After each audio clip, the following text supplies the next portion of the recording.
Jadi mereka tahu semuanya.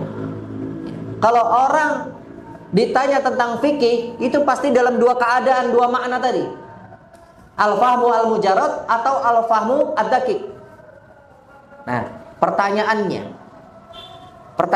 ini, kalau misalkan kita sholat apapun, ya, intinya sholat itu dimulai dari apa? Dari apa? Nah, dari takbir apa niat? Dari takbir apa niat? Yo, oke, saya pertegas lagi. Rukun sholat dimulai dari takbir, ya, dari takbir, ya. Niat itu syarat, ya.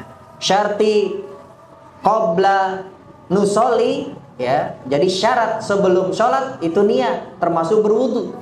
Ya. Kalau rukunnya dimulai dari takbir hatta sampai salam, ya. Jadi bukan salam itu kita salaman, bukan, ya. Sampai kita mengucapkan salam, ya. Memang ada sedikit, ya, ulama yang memasukkan niat itu bagian dari rukun, tapi kedua-duanya dipakai, syarat dan rukun, ya, seperti itu. Itu Imam Syafi'i, ada 14 sampai 17 syarat dan rukun, ya. Toib. Nah, itu kan kita harus pelajari semua, Pak. Jangan sampai kita al-fahmu al-mujarrad aja, pokoknya sholat ya seperti itulah, ya. Pokoknya yang penting baca Al-Fatihah aja, kan begitu, ya. Nah, ini termasuk orang-orang yang tidak mempelajari secara keseluruhan. Tapi di sisi lain ada orang yang mempelajari secara keseluruhan. Bagaimana dia mempelajari sholatnya Rasulullah SAW? Dimulai dari syaratnya, ya, bertoharohnya bagaimana, berwudunya bagaimana, rukun-rukunnya wudu, syarat-syaratnya wudu, syarat-syaratnya sholat, rukun-rukunnya sholat, bacaan-bacaannya. Maka semua dipelajari. Karena dia khawatir kalau ini tidak dipelajari, bagaimana sholat kita itu bisa diterima oleh Allah Azza wa Jalla.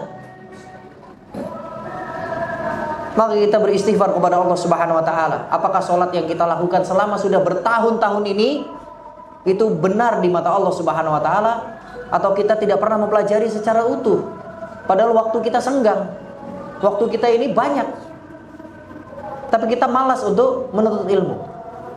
Malah ilmu-ilmu yang tidak penting yang kita pelajari.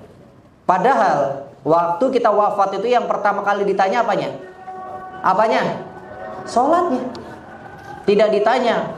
Kalau misalkan wanita yang meninggal, suami kamu siapa namanya? Enggak ditanya. Berapa hartanya? Enggak ditanya. Yang ditanya sholatnya. Nah, kalau sholat kita sekarang tidak belajar sesuai dengan bagaimana sholatnya Rasulullah SAW, habislah kita, ya. Tapi para jamaah yang dirahmati Allah, dari kedua makna tadi, maka definisi fikih itu apa? Ada yang tahu? Definisi ilmu fikih itu adalah al-ilmu bil ahkam asyarti amaliyah al-muktasab min adillatiha. Ilmu yang mempelajari bidang hukum amaliyah yang diambil dari dalil-dalil yang sahih serta terperinci.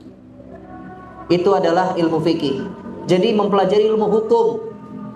Kalau hukum, Masya Allah, kalau sholat kita tidak sesuai koridor dan standarnya syariat, maka dihukumi tidak sah.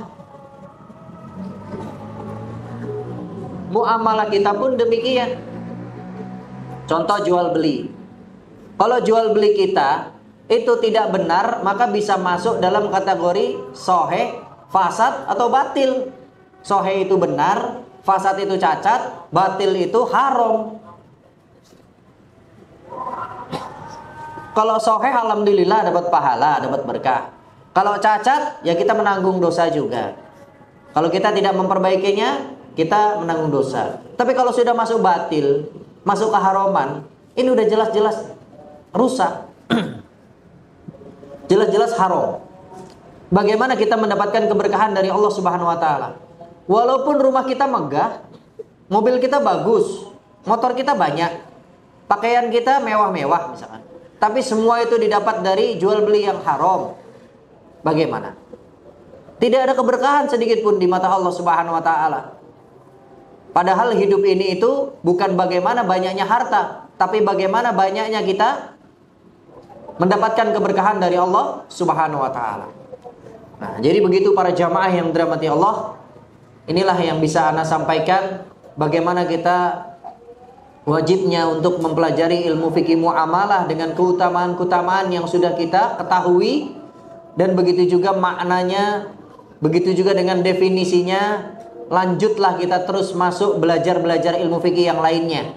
Dimulai dari fikih toharoh, ya. Semua kita rata-rata dimulai dari dengan fikih toharoh, yaitu dengan fikihnya bersuci. Jadi pelajarilah itu semua sampai nanti ketemu fikih muamalah ma'aliyah, ya. Ataupun kalau mau langsung shortcut mempelajari ilmu fikih muamalah ma'aliyah, ya tidak ada masalah. Yang penting belajar, ya. Kalau misalnya kita mau belajar dulu ilmu fikih muamalah, lalu nanti belajar ilmu toharoh, atau nanti belajar ilmu sholat, ya, fikih sholat atau fikih-fikih yang lain, nggak apa-apa, dibolak-balik boleh. Yang penting belajar.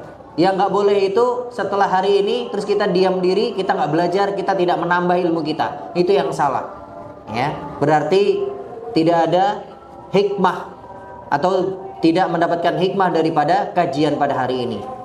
Tapi para jamaah yang dirahmati Allah, syukran lakum ala husni istimaikum, jazakumullah khairan katsiran. Sebelumnya saya mohon maaf apabila ada kata-kata yang salah, itu datangnya dari saya pribadi, dan apabila ada kebenaran datangnya dari Allah Azza wa Jalla. Kita akhiri dengan bacaan hamdalah, alhamdulillahirabbil alamin, dan kita tutup majelis ini dengan bacaan kifatul majelis, subhanakallahumma wa bihamdika asyhadu alla ilaha illa anta wastaghfiruka wa atubu ilaik. Wassalamualaikum warahmatullahi wabarakatuh.